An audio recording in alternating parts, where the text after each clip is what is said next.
Now let's talk about the documentary Pulau Plastik or Plastic Island. First stream on Netflix in April 2021 as part of a campaign to reduce plastic waste in Indonesia. And we're joined today by the producer and co-creator of the movie to tell us further about the campaign and what's happening behind the screen. Welcome to Starting Point, Andre Dananjaya as a co-producer of Pulau Plastik and also Gede Robi as a co-creator. Hello, thank you for being here. Morning. Thank you. Morning. Good morning, Andre and Robi. Okay, let's, for the first question, for those of them who haven't watched the Pulau Plastik, can you tell us in a simple words, what is Pulau Plastik, the documentary on Netflix, tells us about? Andre and then Robi. Go ahead, Andre. Yes, thank you so much. So, Pulau Plastik is the one of Indonesia horror movie. So basically, we're talking about how the plastic waste issues become major big crisis in Indonesia, but not only Indonesia, but it's more about the global issue. And from the through the Pulau Plastik, we want to give the message more strong using the movie version.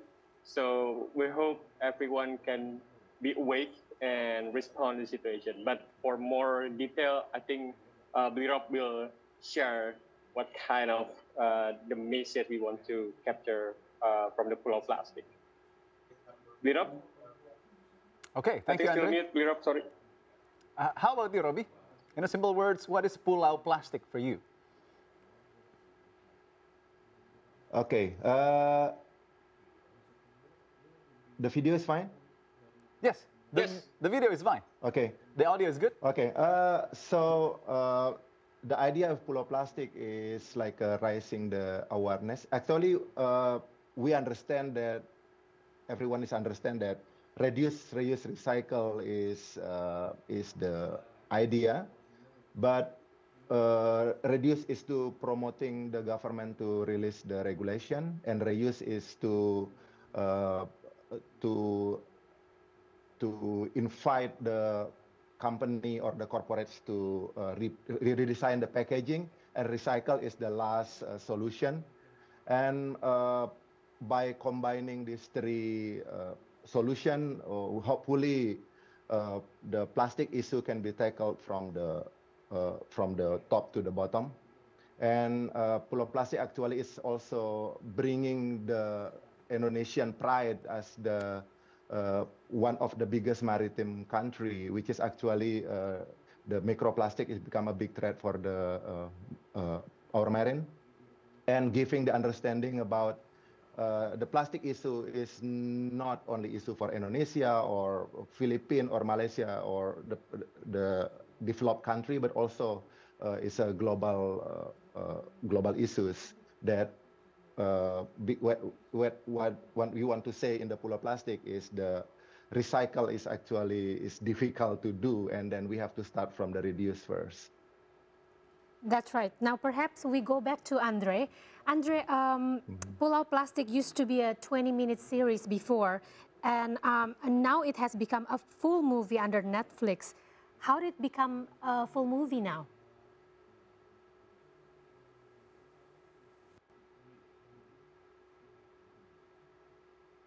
Hello? Andre, can you hear my voice? Sorry.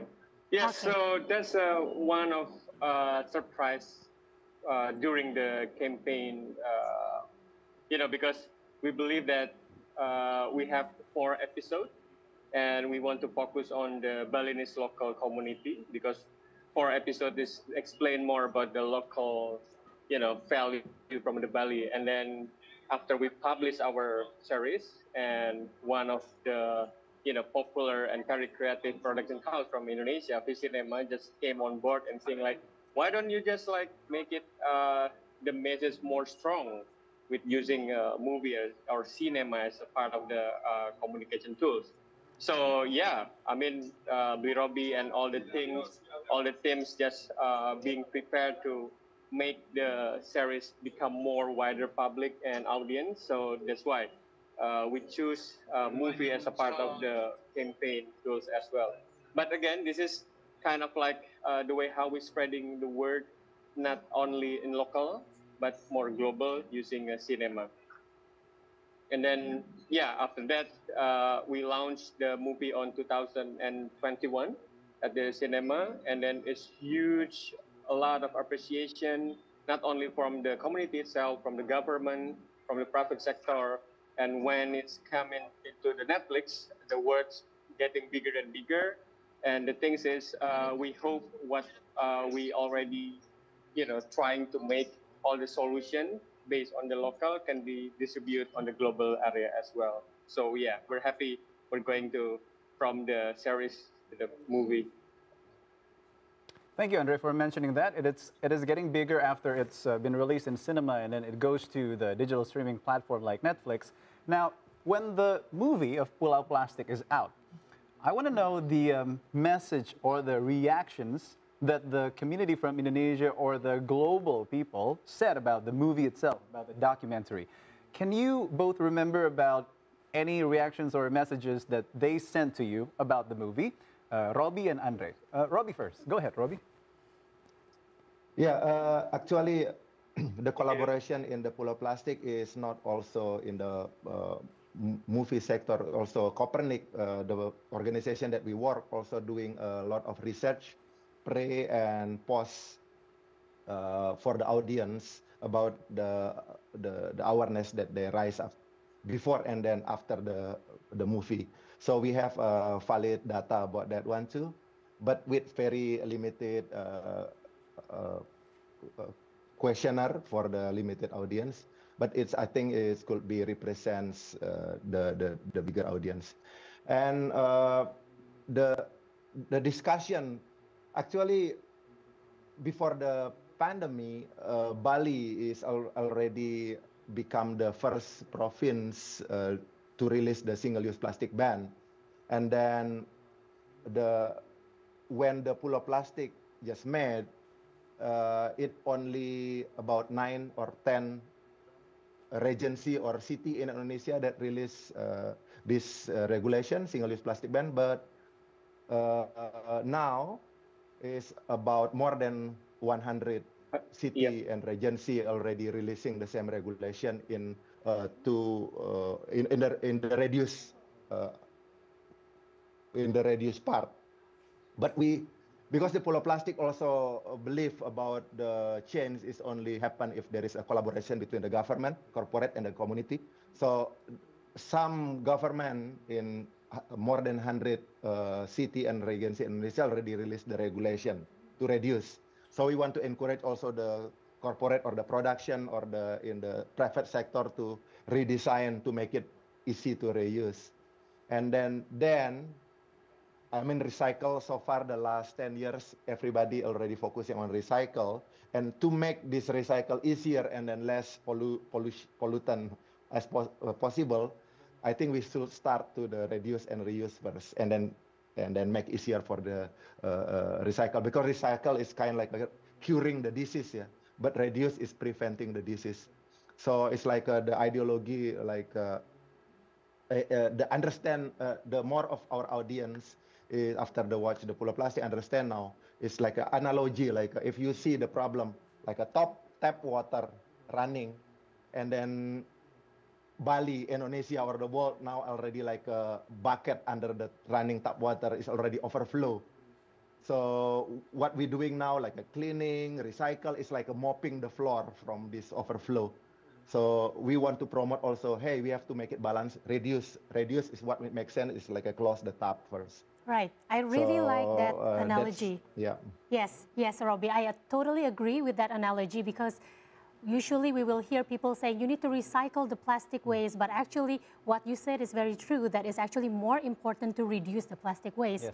And I'm just adding a bit of this to this issue. I remember going to Bali during the pandemic, and I went to Legian Beach, and the beach was super clean, Eda. Yes. There was no plastic waste at all. And then like fast forward now, I mean, like I went to Bali again, and because the pandemic is over, like plastic waste is starting to show up again. And I think it's really important that we have to start, as you said, from the top, that is to create the awareness so that people actually reduce the use of the plastic waste.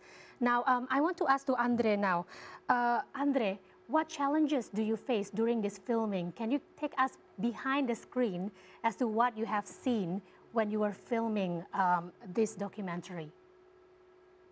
Yeah, I think this movie is made because one of Copernic initiative behavior change. So we want to give kind of like a treatment that solutions based that we can make it work as a part of to tackle the issue. So speaking about the challenges, a lot of fact that we found on the field, like because one of the things is we're trying to observe what kind of like food chain that already impact to our livelihood as a part of the single-use plastic issue. So one of the biggest challenges is quite hard to give more about how people can change the habit because if we're talking about the plastic, we're talking about the instant issues, we're talking about everything already being practical, something like that, and we want to change it and rethink again that plastic is not the only one, the solution. So other than that, another challenge is the way how we make sure that the after because this movie is being more powerful after the post production because we want to make sure this movie can be using for the education sector, the government as a part of their, policy maker or the curriculum. So the biggest challenge is the way how make this movie can be a part of the synergy, like Robbie said before, between the private sector, the community itself, and the government.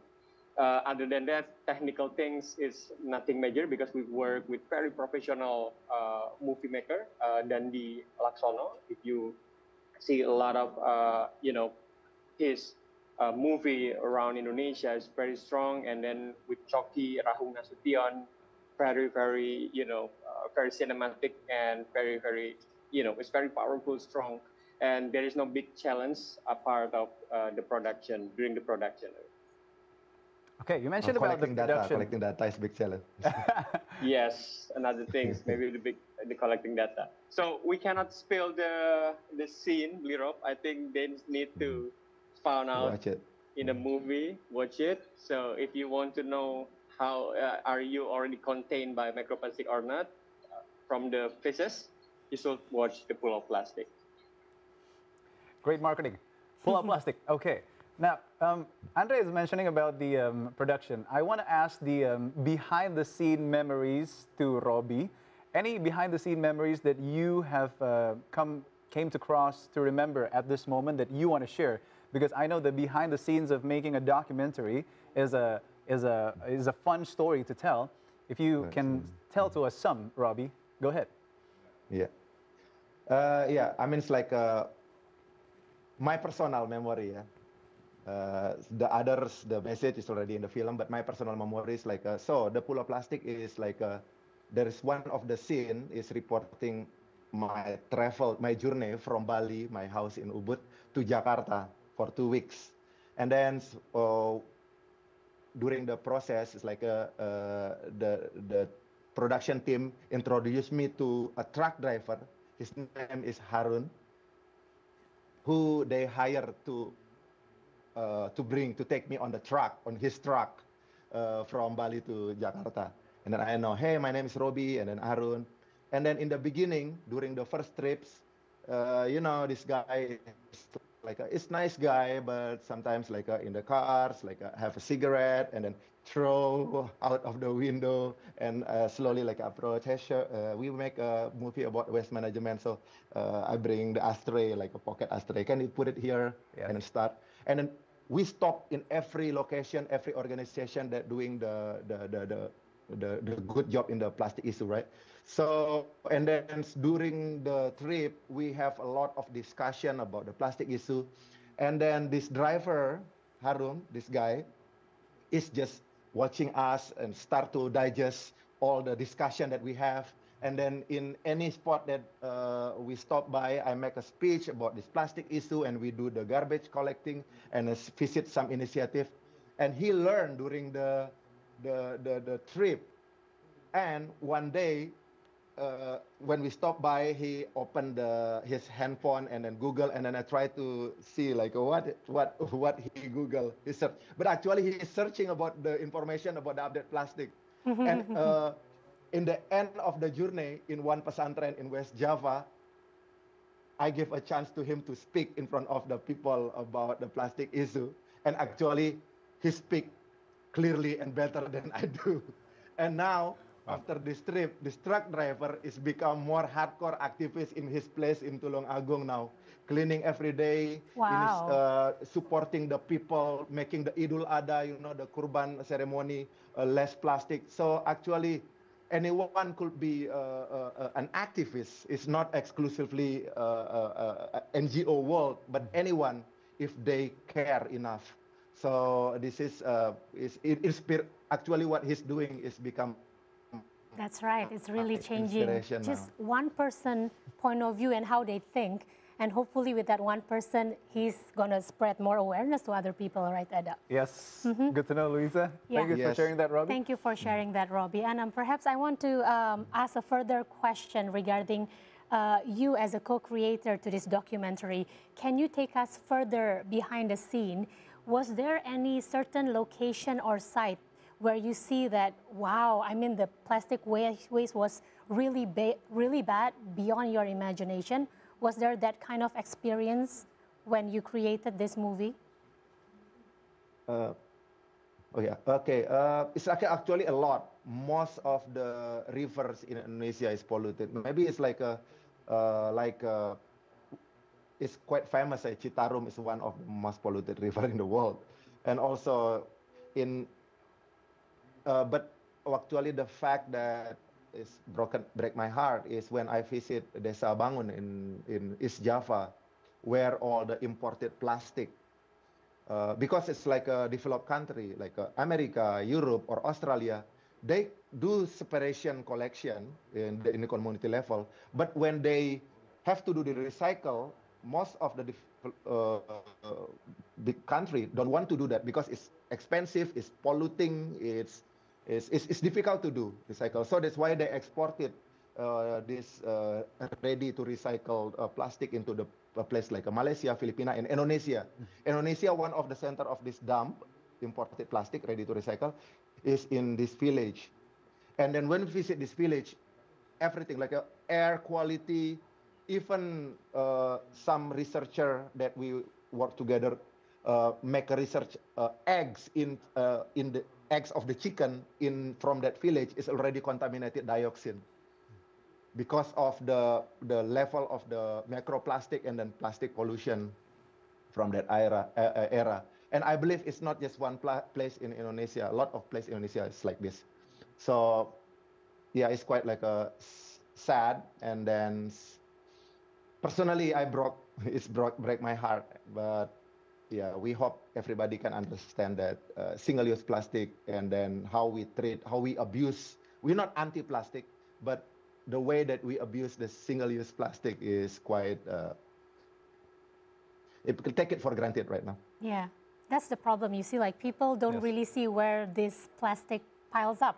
We only use it once and then we just throw it, but people don't see Yes. where it ends up until you created this documentary, of course, which is a good awareness for people.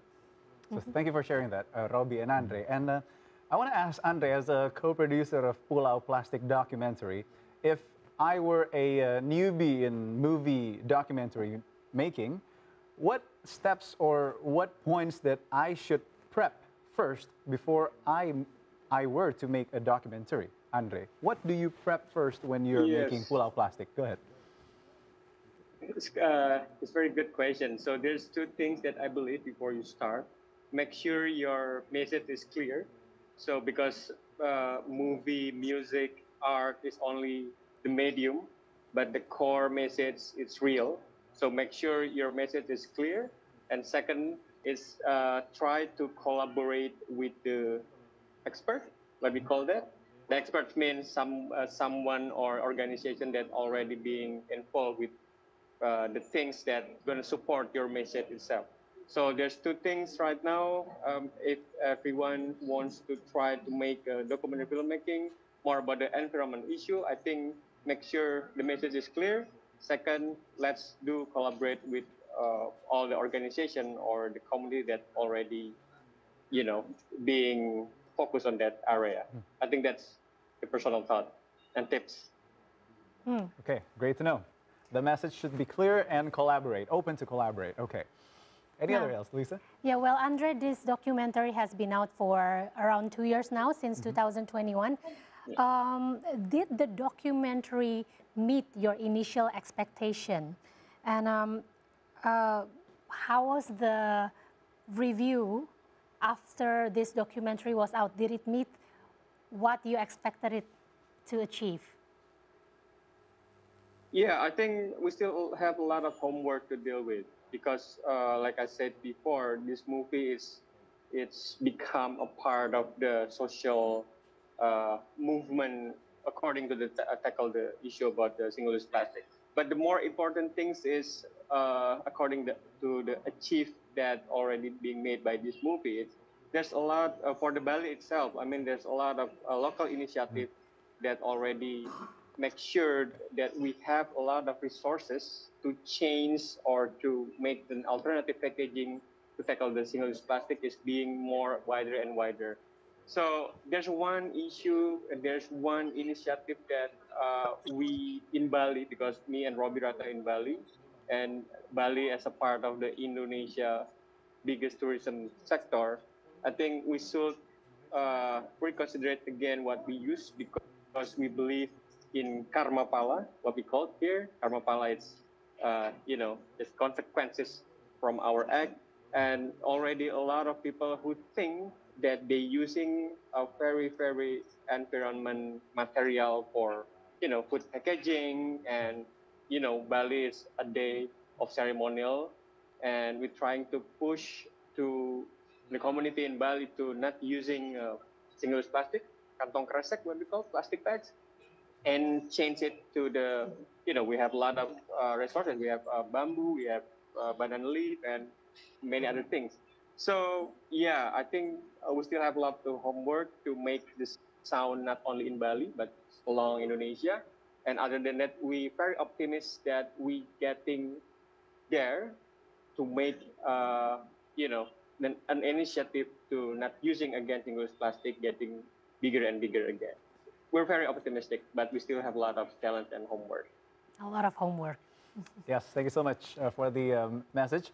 And lastly, I want to ask Robbie, during this International Plastic Free Day, any parting words from you, Robbie, in this International Plastic Free Day? Go ahead. Yeah, actually, related to the film industry, yeah, Indonesia is like a really big industry, film industry. So, and also Indonesia is facing lots of environmental issues, which is actually plastic one of them. But every environmental issue is actually integrated with the policy, with the pollution, with the climate change, with the quality of the food. A lot of topic that can be brought in the documentary film in Indonesia. So I will invite all the cineasts or this big industry of not only film but also other art to we do what we love, what passion we love making film, we love making art, we love making music. But please put what we care for the human, care for the nature, and care for the future. And then we combine what we love, our passion, and then we combine what we care. It can be a powerful media and then more adding the value to the platform itself. So I challenge the film industry in Indonesia, hey, let's make something that not only aesthetically, not only, the art is not just only thinking about aesthetic, but also carry a value, this tree caring, like a caring for the human, caring for the nature, and caring for the future. So, yeah, we already have topic, we already have resources, we already have the industry. So do what we love, but do it with care. Alrighty, thank you for the chat. Andre as a co-producer of Pulau Plastik and also Robbie as the co-creator of Pulau Plastik. Thank you for being here on Starting Point. And for Robbie, congratulations on your single Cinta Yang Tak Biasa with Nafik Pula Band. So we love it. Thank you. Okay. Thank you. Have a good day in wherever you are in the world.